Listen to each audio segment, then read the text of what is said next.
সম্মানিত বন্ধুগণ, এটি ছিল সুস্পষ্ট গণহত্যা, যাদের মাথায় উঠে যে কোনো মূল্যে গদি আমার টিকিয়ে রাখতে হবে, মানুষ যা মারা যাক কোনো অসুবিধা নেই। এই জন্য আপনারা সাক্ষী, শুধু স্থলভাগেই এই গুলি চালানো হয়নি, আকাশ থেকেও গুলি চালিয়ে মানুষকে হত্যা করা হয়েছে। এগুলা ছিল দুঃখজনক।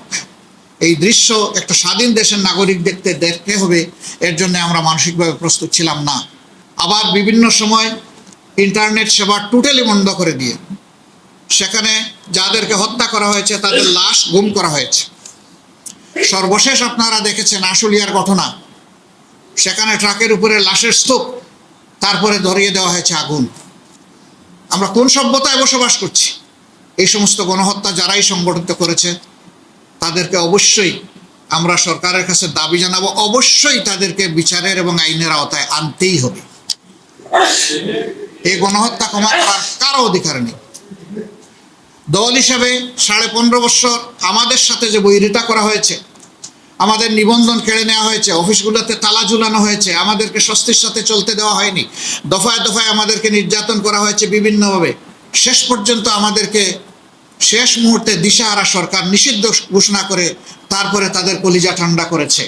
আমরা বলেছি যে আমরা প্রতিশোধ নেব না।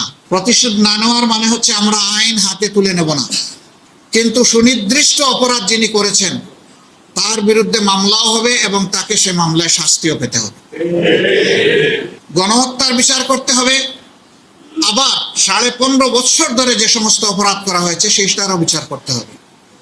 তখন সরকারের প্রধান নির্বাহী থেকে শুরু করে সকলেই তারা বলতেন, এবং এটি আইনের কথা, যে আইন সকলের জন্য সমান, কেউ আইনকে ফাঁকি দিতে পারবেন না। আমরা সেই সমান আইনের প্রয়োগটা এখন দেখতে চাই। তবে এটা ঠিক, এই আইনের আশ্রয় নেওয়ার নামে একজন নিরপরাধ মানুষও যাতে হ্যারাসমেন্টের শিকার না হয় সেটাও আমাদেরকে খেয়াল রাখতে হবে। আমরা আমাদের সংগঠনের প্রতি আহ্বান জানিয়েছি যে ক্ষতিগ্রস্ত যারাই মামলা করবেন, আইনের আশ্রয় নেবেন, কোনো মানুষের উপর যাতে বেইনসাফি না হয় সেই দিকে তীক্ষ্ণভাবে দৃষ্টি রাখতে হবে। বারবার চেক করে দেখতে হবে যে কোনো নিরপরাধী মানুষের নাম আমাদের অভিযোগপত্রে আছে কিনা, যদি থাকে তা অবশ্যই বাদ দিতে হবে।